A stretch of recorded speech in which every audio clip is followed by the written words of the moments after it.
পরেই মহাযুদ্ধ বলা যেতে পারে, একেবারে লাস্ট ল্যাপ চলছে। কি মনে হচ্ছে?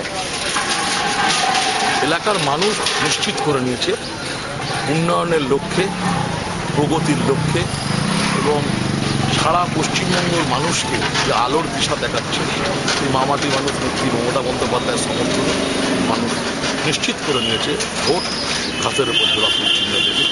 সে বিষয়ে আমি 100% সেই ব্যাপারে আমার নিশ্চিত আমি এই অঞ্চল থেকে চাচ্ছি। একটা প্রশ্নটা এসেই যায় যে যেহেতু বিগত পুরো বোর্ড তৃণমূল কংগ্রেসেরই ছিল এবং এই ওয়ার্ডে বিগত যিনি পুরো বোর্ডের পুরো মাতা ছিলেন তিনি এখন অন্য ওয়ার্ডে চলে গেছেন, এলাকার মানুষ 5 বছর তার সঙ্গে সক্রিয়ভাবেই ছিলেন এবং কি কাজ হয়েছে না হয়েছে সেটাও তাদের খুব পরিচিত একটা জায়গা। তো একটা পরীক্ষিত জায়গায় যখন আবার একটা পরীক্ষায় বসতে হয় তখন একটা আলাদা বাড়তি চ্যালেঞ্জ হয়ে যায় ব্যাপারটা।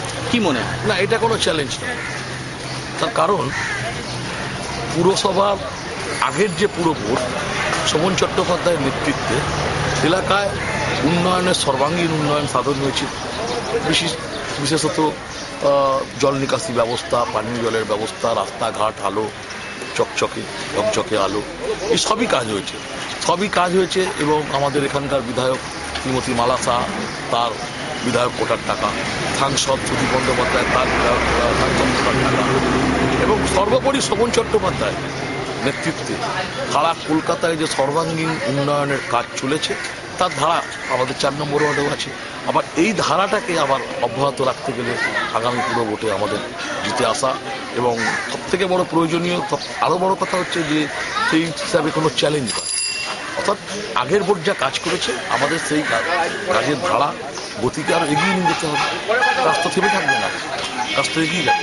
এই ওয়ার্ড একরকম তোমার একেবারে হাতের তেলোই চেনা, মানে এই অঞ্চলের ছেলে, এখান থেকে ছোটবেলা থেকে বড় হয়েছো, এর আগেও একবার দাঁড়িয়েছিলাম 95 সালে পুরসভা নির্বাচনে দাঁড়ানোর একটা অভিজ্ঞতা হয়েছিল সব দিক থেকে, এবং যেহেতু এই পুরো বোর্ড আগের দায়িত্বে ছিল সেই জায়গা থেকে এলাকার মানুষ হিসেবে তোমার কি মনে হয় বিগত যে 5 বছর যা পরিষেবা, তারপরেও নতুন কি পরিষেবা দেওয়ার আছে এই অঞ্চলের ভিত্তিতে? বিগত 5 বছরে যা পরিষেবা দেওয়া হয়েছে সেই পরিষেবার অগ্রগতিকে আরো এগিয়ে নিয়ে যেতে হবে, গতিটা তো আগে বাড়িয়ে নিয়ে যেতে হবে।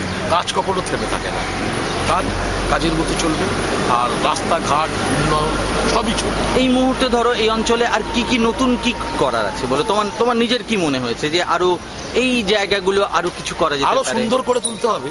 নতুন বোর্ডের আবার আগামী যে বোর্ড আসছে, পুরো বোর্ড আসছে, সেই বোর্ডের নেতৃত্বে নতুন করে ভাবনা চিন্তা করে নতুন করে গড়ে তুলতে হবে। নতুন যা পরিকল্পনা থাকবে মেয়র শোভন চট্টোপাধ্যায় সেটাকে বাস্তবায়িত করতে হবে, আরো মানুষকে পরিষেবা দিতে হবে।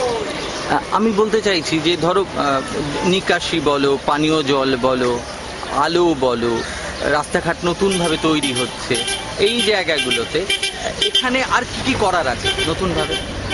রাস্তা তৈরি হয়, দীর্ঘদিন পর রাস্তা ভেঙেও যায়, ধরুন ইলেকট্রিক সাপ্লাই অথবা টেলিফোন, রাস্তা খোঁড়া হয়, রাস্তা নষ্ট হয়, এটাকে আবার তৈরি করতে হয়, এবং ভাঙা গড়া খেলা তো আছে। আমরা আবার বলি আমাদের ওয়ার্ডে যা যা কাজ অসম্পূর্ণ আছে, এই অসম্পূর্ণ কাজকে সম্পূর্ণ করতে হবে। কিছু জায়গায়, সামান্য কিছু জায়গা আছে যেখানে জল কিছুটা দাঁড়িয়ে যায়, আগে 2-3 দিন থাকতো, জল জমার সমস্যা একটু আছে, সেগুলোকে সঠিকভাবে আমাদের নেতৃত্ব দিয়ে কাজ করতে হবে, মানুষকে পরিষেবা দিতে হবে। সব মিলিয়ে 28 তারিখে কি মনে হচ্ছে যে এই ওয়ার্ড আবার নতুন ভাবে আমরা একজন নতুন পুর প্রতিনিধিকে পাবো, তাই তো? এটা 18 তারিখ মানুষের আশীর্বাদ, সহযোগিতা, আমি যেটুকু দেখেছি তাদের চোখে মুখে, তাদের আচার আচরণে, তারা নিশ্চিত করে নিয়েছে যে সেই কারণে 28 তারিখে আমার জয় সম্পর্ক আমি এসেছি।